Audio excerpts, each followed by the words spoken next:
তার মানে ওরাই টেরোরিস্ট। প্রেগনেন্ট হলো রাঙা, বৃন্দা করল নতুন চক্রান্ত। আজকের রাঙামতি তীরন্দাজ ধারাবাহিকের এপিসোডের এরকমই কিছু দৃশ্য হতে চলেছে। শুরুতেই আমরা কাতারের দৃশ্য দেখতে পাই। সেখানে সংগ্রাম এবং রাঙা একটা হোটেলে পৌঁছে যায়। এরপর সংগ্রাম রাঙাকে জিজ্ঞেস করে তার শরীর এখন ঠিক আছে কিনা। তখন রাঙা বলে সে একদম ঠিক আছে, কিন্তু পরক্ষণেই রাঙার আবার বমি পায় এবং সে সেটা সংগ্রামকে বুঝতে দেয় না এবং এড়িয়ে যায়। এরপর সংগ্রাম রাঙাকে ফ্রেশ হয়ে নিতে বলে এবং সেখান থেকে বেরিয়ে যায়। পরবর্তীতে রাঙা ওয়াশরুমে গিয়ে আবারও বমি করতে শুরু করে। পরের সিনে আমরা সত্যজিৎকে দেখতে পাই। সে কিছু লোকজনের থেকে তথ্য পায় ভাইয়ের লোকেরা আইটি সেক্টরের লোক সেজে ভাড়ায় উঠেছিল আর তাদের হাতে এক বৃদ্ধ বন্দুক দেখেছিল। এই কথা শুনে সত্যজিতের মনে পড়ে যায় সে ওই ফ্ল্যাটে তদন্ত করতে গিয়েছিল কিন্তু কিছুই পায়নি। এরপর সত্যজিৎ কাউকে একটা ফোন করে জানিয়ে দেয় সে ইমিডিয়েট কাতারে রাঙার সাথে যোগাযোগ করতে চায়। পরের সিনে আমরা রাঙা এবং সংগ্রামকে দেখতে পাই। তারা স্টেডিয়ামে প্র্যাকটিস সেন্টারে পৌঁছে যায়। সেখানে সংগ্রাম রাঙাকে সবকিছু বুঝিয়ে দেয় এবং মনোযোগ সহকারে খেলার কথা বলে। এছাড়াও সংগ্রাম রাঙাকে বলে কারো সাথে কথা না বলতে, সে খেলা শেষ করে যেন তার রুমে চলে যায়। পরবর্তীতে রাঙার কাছে সত্যজিতের ফোন আসে এবং সত্যজিতের থেকে রাঙা সেই গুন্ডাগুলোর তথ্য পায়, যা শুনে রাঙা অনেক অবাক হয়ে যায় এবং সত্যজিৎ রাঙাকে সতর্ক থাকতে বলে। এরপর রাঙার ফোনে কথা বলা শেষ হলে সংগ্রাম তার সামনে হাজির হয় এবং রাঙাকে বলে অন্য কোথাও সে যেন তার মনোযোগ না দেয়, আপাতত সব ভুলে গিয়ে খেলার দিকে যেন সে ফোকাস করে, কারণ পুরো ইন্ডিয়া তার কাছে গোল্ড চায়, যে করেই হোক তাকে সোনা জিততেই হবে। এরপর সংগ্রাম সেখান থেকে চলে গেলে রাঙা তার প্র্যাকটিস করার প্রস্তুতি নিতে থাকে, কিন্তু কাতারের দুজন মেয়ে তাকে ইন্ডিয়ান মেয়ে বলে উপহাস করতে থাকে।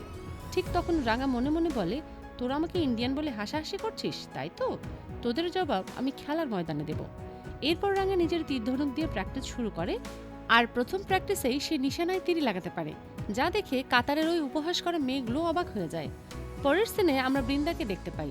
সে ঘরে এসে এই রাঙার উপরে রাগ দেখাচ্ছিল এবং রাঙাকে দোষারোপ করছিল যে সে তার জন্য হোমের রহস্য ভেদ করতে পারেনি। তারপর সে রাঙাকে সাহায্য করার নতুন পরিকল্পনা করে এবং সে সিদ্ধান্ত নেয় ঘুরতে গিয়ে সে রাঙাকে সমুদ্রে মেরে ফেলবে। পরের সিনে আমরা রাঙা এবং সংগ্রামকে দেখতে পাই। সংগ্রাম রাঙাকে মেয়েদের হোস্টেলে রাখতে গিয়েছিল। এরপর সংগ্রাম রাঙাকে সবকিছু বুঝিয়ে দেয় এবং বলে কোনো সমস্যা হলে ম্যানেজারকে ফোন করে জানাতে। এরপর রাঙা নিজের ঘরে চলে আসে এবং জিনিসপত্রগুলো রেখে দেওয়ার পরেই সে অনুভব করে তার শরীরটা আবারও খারাপ লাগছে। তখন সে বলতে থাকে শরীরটা হঠাৎ কেন এরকম লাগছে, কিসের জানান দিচ্ছে। ঠিক তখনই তার পাঞ্চালের বলা কথা মনে পড়ে যায় এবং আমরা ফ্ল্যাশব্যাকে একটা দৃশ্য দেখতে পাই যেখানে পাঞ্চালি রাঙাকে শিখিয়ে দিচ্ছিল কি করে প্রেগন্যান্সি কিট দিয়ে প্রেগন্যান্সি টেস্ট করতে হয়।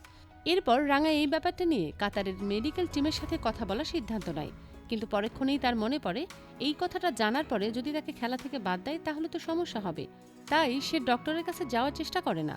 এরপর সে সত্যজিতের সাথে ফোনে কথা বলে এবং সত্যজিৎ রাঙাকে জানিয়ে দেয় তারা ওই এয়ার হোস্টেস লেডিকে ধরে ফেলেছে।